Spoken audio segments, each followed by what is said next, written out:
할렐루야. 오늘도 이 말씀을 통해서 하나님의 귀한 지혜와 은혜가 되시길 주님의 이름으로 축원합니다. 우리 성도님들은 무슨 일을 어려운 일을 만나면 되게 어떻게 해결을 하시는지요? 보통 사람들이 보면 그냥 그 문제에서 그냥 기다리거나 가만히 있거나 이제 이럴 수가 있죠. 그리고 어떤 분들은 막 힘을 쓰지만 힘을 써서 그 어려움에서 나오기도 하고, 그러나 어떤 때는 또 오히려 그 힘쓴 일 자체가 더 어렵게 되는 그런 상황도 있습니다. 근데 우리 믿는 사람들은 그 어려움에 빠지거나 무슨 문제를 봉착하면 오히려 주님의 원하시는 뜻이 이루어지면서 지혜가 생기거나 발전하는 그런 모습이 될 수가 있습니다. 그 나라들도 보면 나라에 어려움이 닥쳤을 때, 그 사회에 어려움이 닥쳤을 때 그 어려움 자체로 인해서 사회가 더 악화되거나 분위기가 나빠지거나, 뭐 가정도 마찬가지죠. 근데 어떤 가정들은, 나라들은 보면 오히려 그런 걸 계기로 해서 새로운 아이디어가 나타나고 새로운 지혜로 발전하는 좋은 계기가 일어나기를 바라죠. 언젠가 도로에 눈이 이제 많이 쌓였을 때 어떤 차를 같이 타게 됐습니다. 근데 이제 타지였기 때문에 무슨 회의를 끝나고 공항에 이제 빨리 가서 이제 와야 되는데, 그게 안 됐습니다. 근데 저와 함께 두 사람이 더 이제 세 사람이 같이 그 차를 탔는데, 출발하자마자 차가 빠진 거예요. 눈이 이제 많은 곳이니까 빠졌는데, 다른 두 분은 여자분들이고 한 분은 또 운전석에 앉아 있고 한 분은 또 연세가 많으신 노인분이었어요. 그러니까 이런 때는 참 난처하잖아요. 저밖에 뭐라 할 수 있는 입장이 없잖아요. 그래서 이제 근데 그래도 그 운전석에 앉아 계신 분은 그냥 계시고, 그 노인 되시는 그 장로님과 함께 여자분이신데 같이 나왔는데, 또 차에서 내릴 때 보니까 몸이 또 불편하신 분이에요. 이거 어떻게 하겠어요? 근데 차가 보니까 그냥 밀어서도 안 되고 앞에 빠진 부분을 들어서 올리면서 이제 차를 이제 움직여야 되는데, 그걸 누가 할 수 있겠어요? 남자인 저만 이제 그 힘을 써야 되는 거죠. 근데 웬만치 않으면 차가 나올 것 같은데 도무지 나오지를 않고 더 깊게 빠지는 거예요. 그래서 제가 이렇게 가만히 보니까 나올 수 없도록 셋이 다 노력하고 있었던 거예요. 차가 앞으로 올라갔다가 빠진 데서 뒤로 탄력을 받아서 올려서 더 높은 데 갔다가 더 큰 탄력이 생기면 나오도록 들고 있는데, 뒤에서는 앞으로 움직이려고 하든지 뒤로 움직이려고 하든지 계속 밀고 있고, 운전석에 앉아 있는 분은 그냥 엔진만 계속 돌리니까 이 바퀴가 돌아가면서 점점 더 이제 깊이 빠지는 거죠. 그래서 제가 이제 차를 높이 올라갔을 때 차를 브레이크를 얼른 잡아서 쓰고 기어를 바꿔서 다시 탄력을 얻어서 이렇게 다시 올라갔다가 해서 금방 이제 나오게 됐습니다. 저희들이 그 어디에 빠지면, 문제에 빠지면 저희들 스스로 나올 수 없었기 때문에 빠져 있는 거거든요. 근데 거기서 힘을 막 주고 우리가 쓸 수 있는 능력을 자꾸 이렇게 하다 보면 문제에 더 깊이 빠지게 되죠. 그런 때는 저희들이 탄력이 필요한데, 이 탄력을 통해서 나오는 거죠. 우리 힘 갖고는 안 됩니다. 저희 아들이 태권도 배울 때 보니까 힘이 이제 있어야 되죠. 운동을 할 때. 근데 힘은요, 이 사람의 무게가 많이 나가면 이미 힘 자체죠. 힘 덩어리죠. 근데 그 힘은요, 스피드가 없으면 힘이 되지를 못해요. 그래서 오히려 무게가 들어가는 몸이 날렵하게 움직이는 스피드가 이제 힘을 나타내는 거죠. 이 탄력이죠, 탄력. 그렇죠? 우리 믿음도 마찬가지입니다. 우리가 무게가 많이 나간다. 믿음의 무게가 많이 나가는 것 자체는 분명히 무거운데, 그게 힘이 되려면 이 순발력, 움직일 수 있는 이 능력이 있어야 돼요. 그렇죠? 이 움직일 수 있는 능력을 움직이게 할 수 있는 탄력이 이게 어디서 오는가? 이제 오늘 믿음을 통해서, 아이고 목사님, 믿음에 무슨 탄력이며 무게며 스피드가 뭡니까? 예, 이게 조화가 잘 되지 않으면 이게 믿음 생활이 정말 어려운 일이 당할 때마다 오히려 빠집니다. 자, 오늘 말씀은 이 베드로가 이 예수님을 따라갔지만 실패하는 장면입니다. 성도가 세상에 살고 있지만 세상에 속하고 있지는 않아요. 그래서 믿음과 현실 사이에 실수하면 어려움에 빠지고 실패에 빠질 수가 있습니다. 사탄은 우리를 죄와 실패로 빠지게 합니다. 그러나 성도는 주님의 은혜로 계속 다시 나올 수 있고 돌이킬 수 있고 힘을 얻을 수 있는 거예요. 믿음은 주님을 사모해서 방향을 잡는 거예요. 아까 거기서 왜 누가 문제에 빠지면 나오지 않습니까? 나와봐야 별 볼 일 없을 때 나올 생각을 안 해요. 제가 거기서 빨리 빠져나와서 공항으로 빨리 가서 집에를 오고 주일날 와서 사역을 해야 되는 사명감, 방향이 있으니까 나오는 거예요.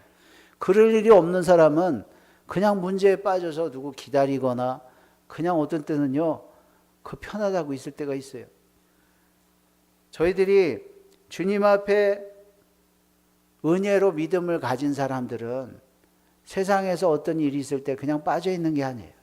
그리고 세상 방법으로 타협하고 있는 게 아닙니다. 디모데후서 4장 17절에 보면 바울이 이런 얘기를 합니다. 주께서 내 곁에 서서 나에게 힘을 주심은 나로 말미암아 선포된 말씀이 온전히 전파되어 모든 이방인이 듣게 하려 하심이니 하면서 이런 말을 해요. 이걸 위해서 그랬다는 거죠. 내가 사자의 입에서 건짐을 받았느니라.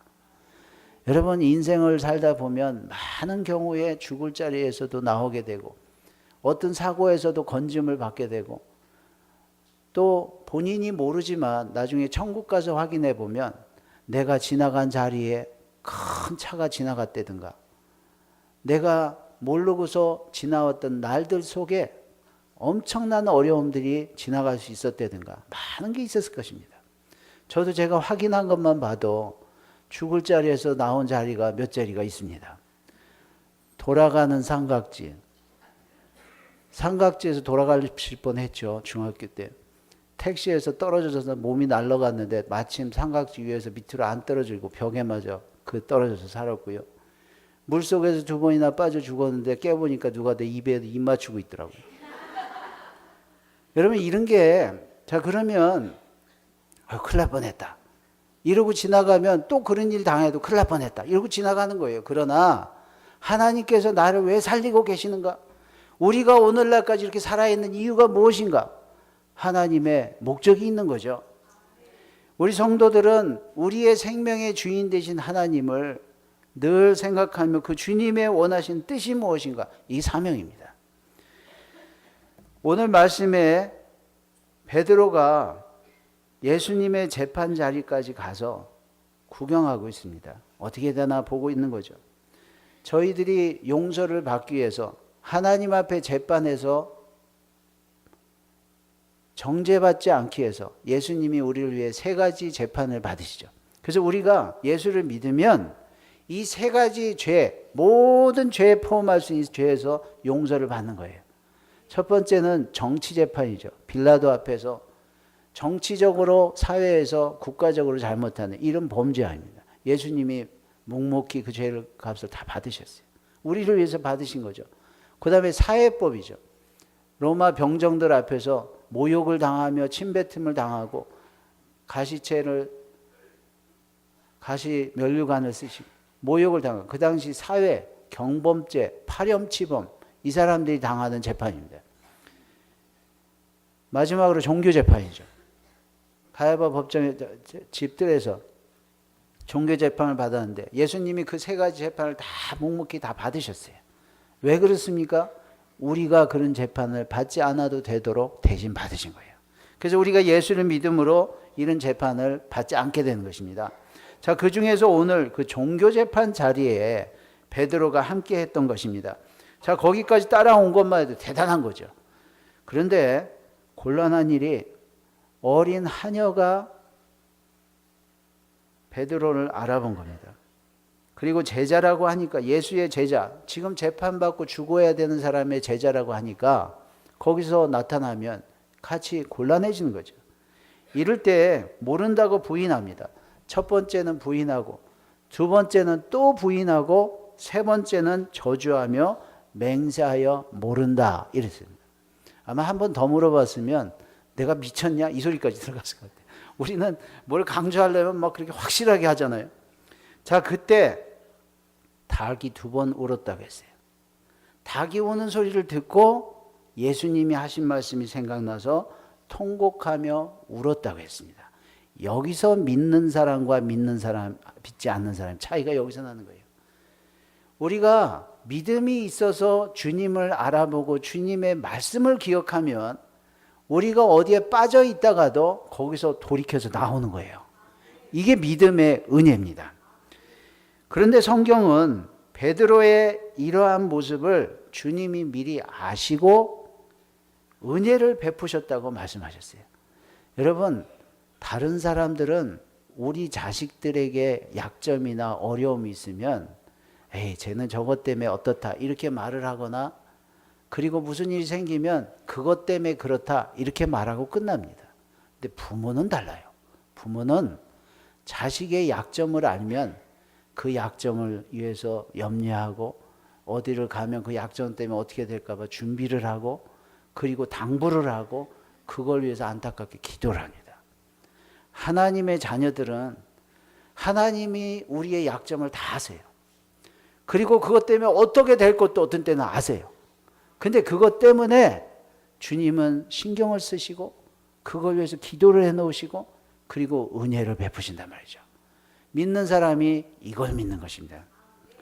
우리가 연약하거나 부적절할 때 사탄이 어떻게 하는가 우리한테, 그리고 주님은 어떻게 하는가, 그리고 왜 우리를 위해서 그렇게 하시는가, 오늘 말씀으로 귀하게 돌이켜서 승리하는 지혜가 생기시기 주님의 이름으로 축원합니다. 자, 첫 번째 보면 우리 믿는 사람들은 내 자신의 결심과 우월감, 자만, 자신감을 절대 나타내시면 안 돼요. 사탄이 그걸 보자마자 시험하는 기회로 사용합니다. 오늘 말씀에 마가복음 14장 29절 31절에 보면 이런 말씀이 나옵니다. 베드로가 여짜오되 다 버릴지라도 나는 그리하지 않겠나이다. 큰 소리를 치는 거예요. 여러분, 우리가 뭔가 하고 싶을 때, 자신감이 있을 때 무슨 말을 하고 싶잖아요. 조심하셔야 돼요. 우리 믿는 사람들은 그 자신감 자체를 표현하는 게, 이거는 믿지 않는 사람들도 그렇게 합니다. 우리는 내가 무언가 할 수 있다고 하는 말을 하려고 할 때에 주님이 하실 수 있는 것을 말씀하셔야 돼요. 내가 할 수 있는 걸 말하는 게 아니에요. 내가 하고 싶은 걸 말하는 게 아닙니다. 그러니까 예수님이 뭐라고 합니까? 내가 진실로 내게 이르노니 오늘 이 밤 닭이 두 번 울기 전에 네가 세 번 나를 부인하리라. 여러분, 우리의 자신감은 우리가 어떻게 될지 모르는 거예요. 사람들이 내가 가지고 있는 힘, 아까 우리가 가지고 있는 무게 자체를 가지고 나오는 힘은 어떻게 될지 모르는 겁니다. 왜냐하면 우리가 생각하지 못하는 게 예상할 수 없는 상황이에요.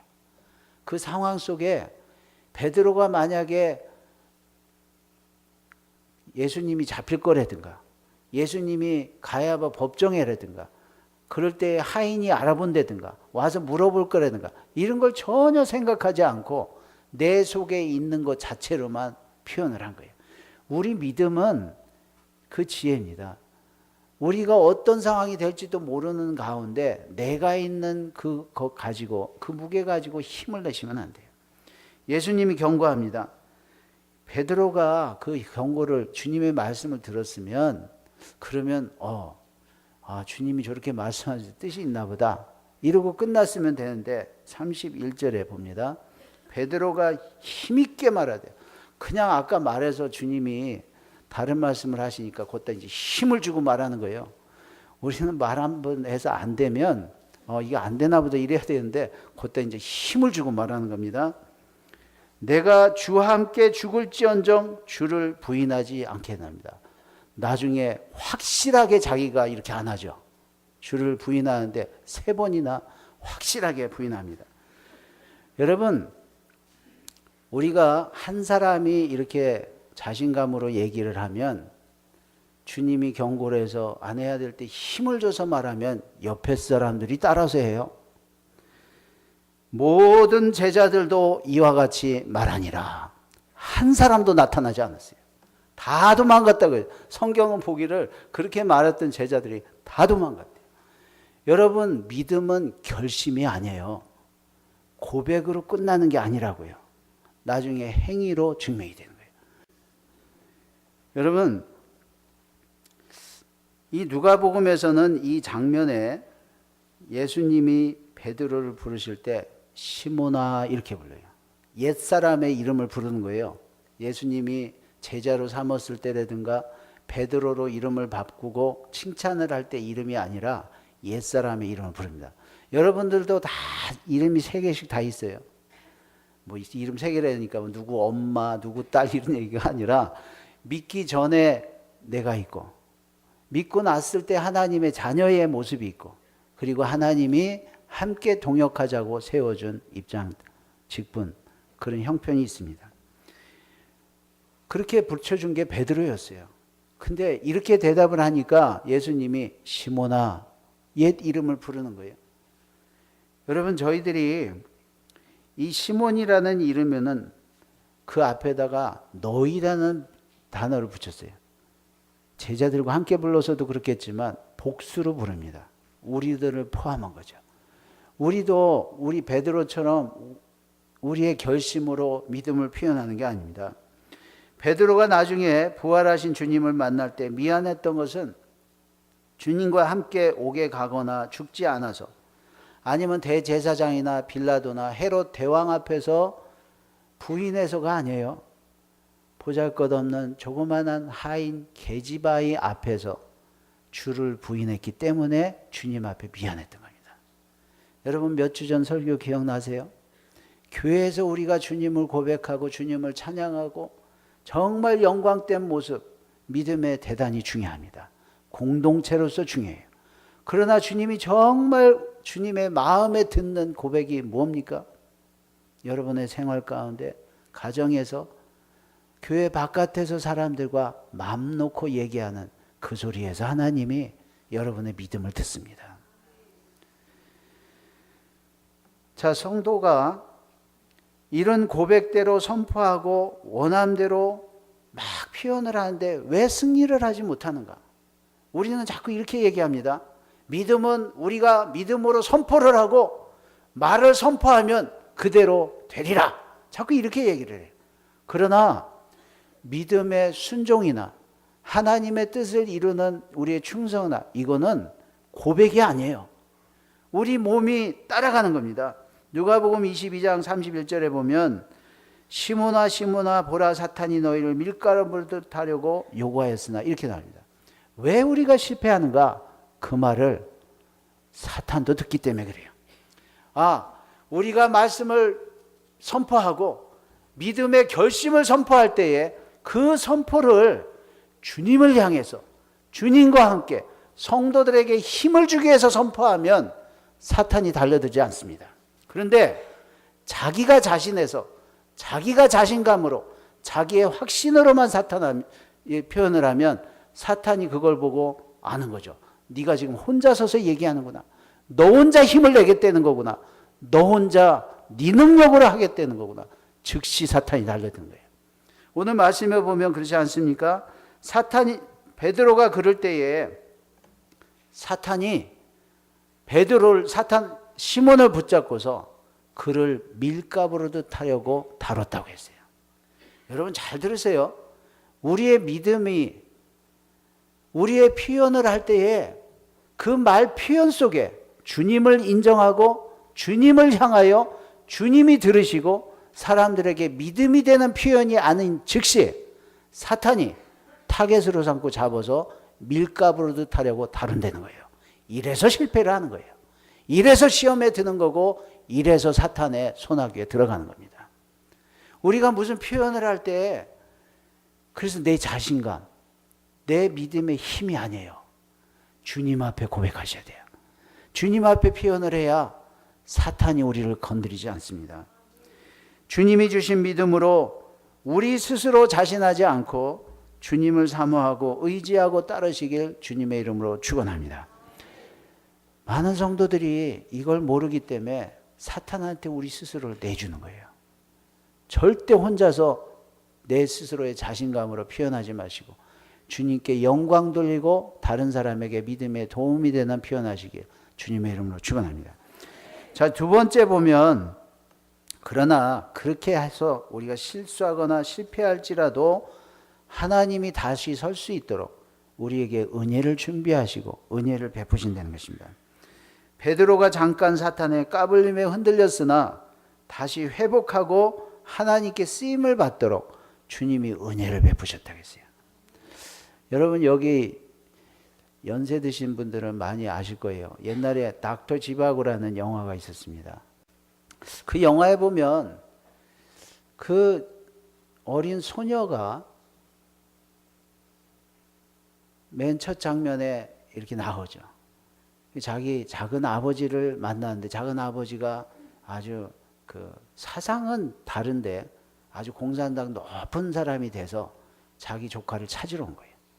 찾아와서 자기의 그 이복 형제인 닥터 지바고의 딸인 것을 알고 이제 조심해서 알려주려고도 하고 자기가 확인하려고 온 거죠. 근데 거기서 이런 질문을 몇 번 합니다. 네가 어떻게 아버지와 헤어졌느냐? 근데 대답을 처음에 안 해요.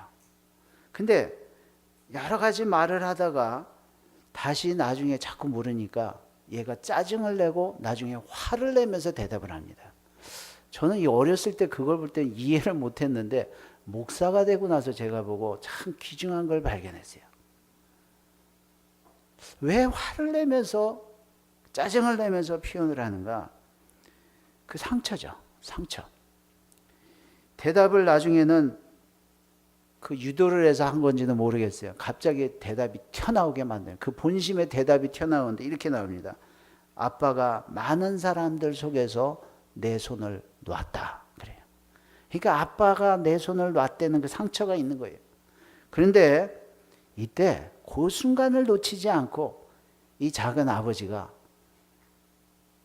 그 시집, 자기 그 지바고가 쓴 시집을 탁 피면서 자기 엄마 사진을 보여준 다음에 닥터 지바고 사진을 탁 피면서 그런 얘기를 합니다. 너의 친아버지 같았으면 손을 놨을까? 이때 아주 막 화를 내면서 표현을 하는 거예요. 모든 사람이 그렇다고. 자기 아버지가 그럴 수 있다는 거를 모든 사람이 그렇다는 곳에 집어넣어 버리고서 그렇게 숨기고 사는 거예요. 여러분, 저희들이 자라면서 아버지들에 대한 상처나 사람들로 인한 상처들이 많습니다. 이걸 모든 사람이 그렇다고 하면서 어디까지 가냐면 하나님의 사랑도 그렇게 제한하고 사는 거예요. 믿질 않는 거예요. 여러분, 이때 그 삼촌이 그 아빠 닥터 지바고를 가리키면서 이 사람이 너의 아버지였다. 근데요, 참 재밌는 게 맨 끝장면에 그 공산당 체제에서 노동을 하면서 내려가는 그 딸이 표정이 환하게 펴서 내려가요. 웃으면서 나가고 막 발랄하게 이렇게 나가는 모습이 제 마음에 그게 남았어요. 여러분, 하나님은 우리에게 손을 놓지 않습니다.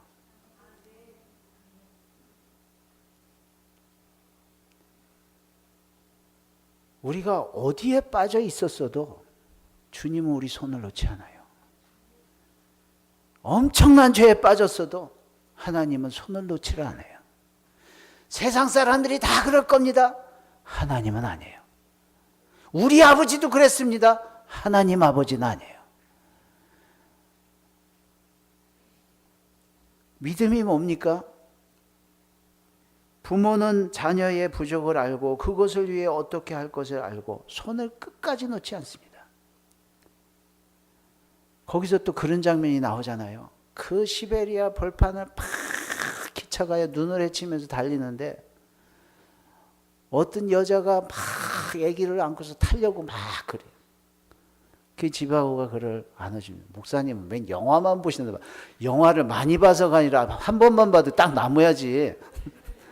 근데 그 아기를 잠었는데요. 나중에 그 아기를 안고 여자까지 태워주는데 나중에 보니까 죽은 시체야. 자기 아기가 아니었어요. 자기가 살 방법으로 모성애를 이용한 거예요. 세상이 이렇다니까요. 그러나 정말 진짜 엄마라면 그걸 들고 달렸겠냐고, 자기가 살기 위해서. 여러분, 우리가 믿음 생활을 하면서 참 믿음과 하나님과의 진짜 관계를 붙잡고 살면 세상이 나한테 좀 어떻게 해? 누가 나한테 좀 뭐라고 해? 그거 갖고 믿음이 흔들리지 않습니다. 내 살 도리로 들고 다니지 않는 거예요. 정말 하나님 앞에 참 믿음을 가지면 요게 상할까 봐, 내 교회 생활이 상할까 봐, 하나님과의 내 관계가 상할까 봐, 내 자신의 영혼이 상할까 봐 아무 걸로 함부로 닿지 못하게 하죠. 그걸 자신 있게 말을 해요? 그럴 수 없습니다. 하나님은 우리의 부족을 알고 부족과 함께 우리를 사랑하신 거예요.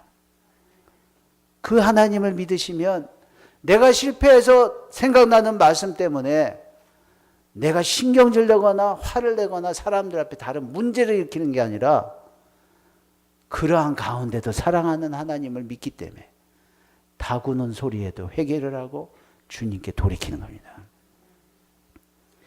믿음은 그 사랑을 믿는 거예요.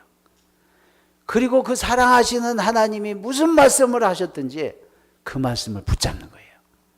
그 말씀을 붙잡고 탄력을 얻어서 일어나오는 게 이 성도의 믿음입니다. 우리 성도님들 어떤 상황에 있는지 저는 잘 모릅니다. 그러나 주님의 사랑과 주님의 말씀을 생각하고 돌이켜서 다시 회복되시길 주님의 이름으로 축원합니다. 자, 그러면 주님은 왜 우리를 이렇게 지켜주시고 돌이키게 하시고 다시 세우시는 이유가 무엇인가? 많은 분들이 그렇게 살아요. 어려움이 있다가 그냥 나오면 또 살았다.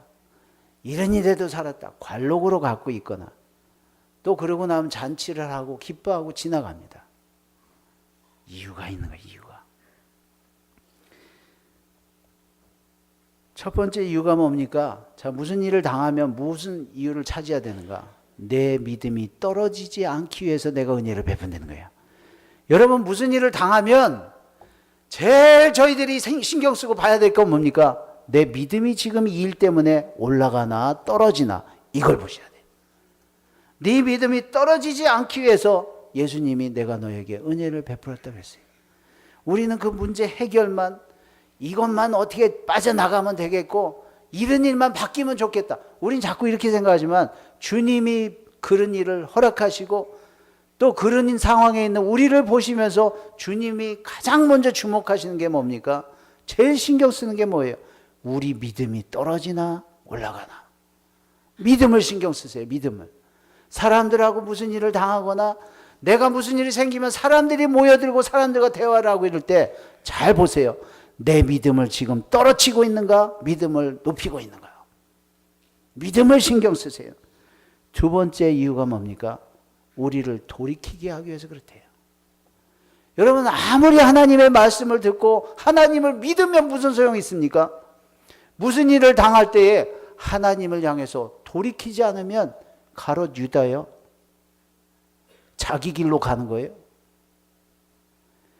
여러분, 무슨 일이 있을 때 내 믿음이 떨어지지 않고 나를 지켜주시는 이유는 주님이 그 믿음을 가지고 주님을 향해서 돌이키게 하기 위해서 그렇다고 했어요. 가롯 유다와 베드로가 여기서 갈라집니다. 여러분, 우리에게 무게가 있고 힘이 있어요? 믿음의 연륜이 있어요? 가진 게 있습니까? 그걸 갖고 자기 길로 가면 주님께 돌이키지 못합니다. 주님이 우리에게 믿음을 주시고 은혜를 주시는 이유는, 그리고 생각나게 하는 무언가 주신 이유는 주님께 돌이키게 하기 위해서 그래요. 이게 회개입니다. 방향 전환이에요. 세 번째 목적이 뭡니까? 내 형제를 굳게 하기 위해서 그래요. 하나님이 우리에게 먼저 은혜를 베푸셔서 믿음을 주시고 어려운 데서 빠져나오게 하시고 그리고 다시 세워주시고 또 힘을 주시고 주님을 향하게 하시고 다시 우리에게 기회를 주시는 이유가 뭡니까? 내 형제를 굳게 하라. 다른 사람의 믿음을 세워주기 위해서 그러는 거예요. 내가 먼저 은혜로 섰은즉 또 다른 사람을 세우시길 주님의 이름으로 축원합니다. 성도 여러분, 예수 안에 믿음을 가지시고 어디에 빠졌든지 주님이 주시는 은혜의 탄력으로 주님을 붙잡고 나오시길 주님의 이름으로 축원합니다. 나오시고 나면 주님을 향하세요. 주님께 방향을 향해서 주님께 돌이키시기를 바랍니다. 그리고 주님께 물으세요. 주님, 나한테 이렇게 은혜를 주시는 이유가 무엇입니까? 주님, 내 주변에 주신 누구를 위한 것입니까? 주님 앞에 귀하게 쓰임 받으시길 주님의 이름으로 축원합니다. 하나님 감사합니다. 주신 말씀대로 우리가 어떤 형편에 있든지 그 형편 자체에 빠져서 두려워하거나 아버지 그 속에서 사람의 세상에 믿지 않는 사람들도 아버지 하는 방법을 찾아서라도 나오기만 하려고 힘쓰는 것이 아니라 우리가 그 가운데 우리 믿음을 떨어지지 않게 하여 주시옵시고 우리가 주님을 향하게 하여 주시옵시고 그리고 우리가 살아서 일어나서 다시 힘을 얻어 또 다른 사람을 이해하는 주님의 귀한 종들 되게 도와주시옵소서. 예수님 이름으로 기도했습니다. 아멘.